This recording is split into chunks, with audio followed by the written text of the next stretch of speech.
Neighbours from Outer Space, Chapter 2. Did the new neighbor seem friendly? Mum asked when she came home that afternoon. Oh, yeah, sure, I said. I was afraid if I told her the truth, she'd think I'd gone bonkers. As a matter of fact, I was beginning to wonder if I hadn't.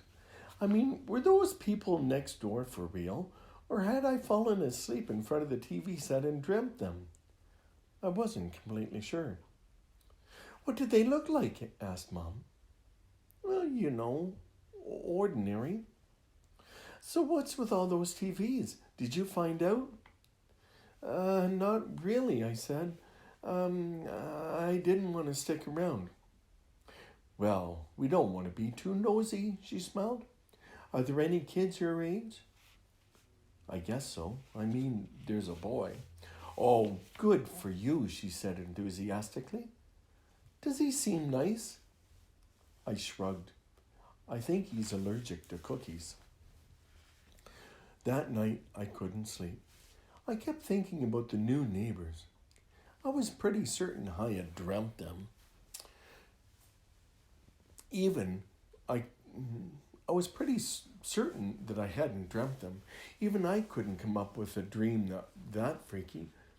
But if they were real, then that meant I might actually have to start talking to them again. And for some reason, the thought sent an icy chill down my spine. I suppose I should have been thrilled to meet a family that was even more enthusiastic about TV than I was. But I couldn't help but thinking there was something weird about them. Besides the fact that they acted like a bunch of living, breathing television commercials, That kid had sort of purple eyes, and the bump in his hair didn't seem to look like a cowlick.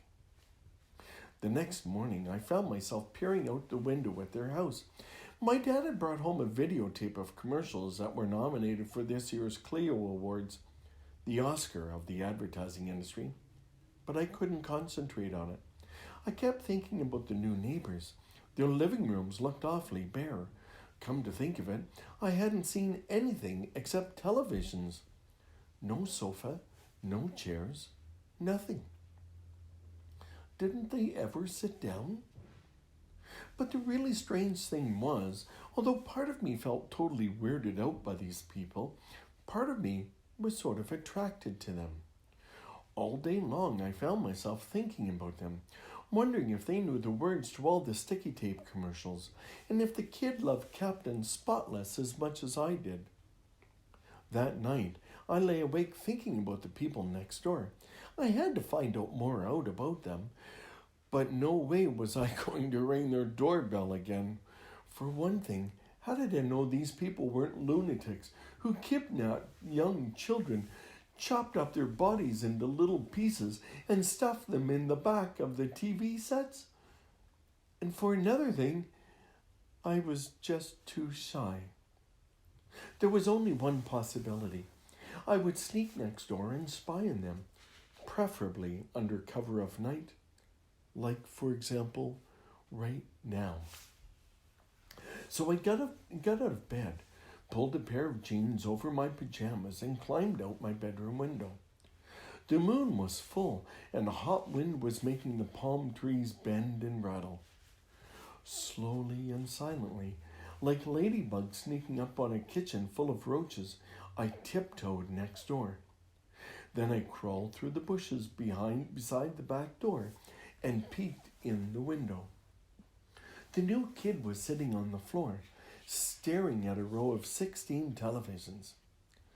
700 sheets and every roll of Whisper Soft toilet tissue, he said along with the lady on the TVs. Now that's what I call a bargain. Even from the back of the room, he looked a little odd. His head was as round as the full moon that was shining up in the sky, and there was that odd bump under his hair, and his blindingly bright pink and black jogging suit. The commercial ended, and one for Sunlight Tuna came on. From the sun-dappled seas where dolphins roam, we bring our tuna to your home, he crooned along with a voice on the television. The kid rolled onto his side, and I caught a glimpse of his feet. My mouth fell open. They were as big as my dad's, and the toes looked like fingers. "This is getting bizarre," I murmured. Just then, the TV commercial ended and a cartoon came on. The kid pointed his little finger at the TV. Suddenly, the channel changed as if he were using a remote control. "Yikes!" I gasped. I leapt backward, ready to retreat to the safety of my own relatively normal family, but there was a bush in my way. A bush covered with prickly thorns. "Ow!" I yelped, staggering forward. I tripped over a fallen palm frond and fell headfirst into the window pane. The kid heard the thump and froze. I stared at him, my knees in the dirt, my cheek pressed against the glass, too petrified to move. Slowly he turned around and he saw me. I tried to run, but my feet seemed to have grown roots. The kid got up, walked to the window and opened it. He was staring right at me with his sort of purple eyes. "Don't suck out my brain," I begged. "I won't tell anyone what I saw." "Tell a neighbor, tell a friend," he said. "Our new frequent caller program can save you money." He grinned and he reached out to touch my arm. "Don't vaporize me," I shrieked. Suddenly, the kid looked worried. "What are you talking about?" he asked. "Why would I do that?" Because I saw you change the channels with your finger." Then the grin came back. "Now you too can have the wisdom of the ages at your fingertips," he said. "Just dial 1-900-PSYCHIC. That's 1-900-PSYCHIC. "Oh, will you stop that?" I shouted. The kid frowned. "What's wrong?" "What's wrong?" I repeated. "You keep talking like a TV commercial. You've got purple eyes, 8 feet, and a strange bump on your head.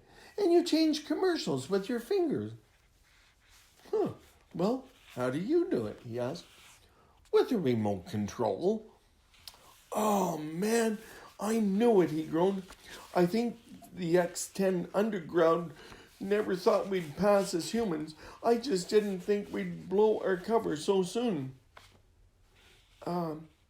You mean you're, I stammered. "An alien," he said with a nod.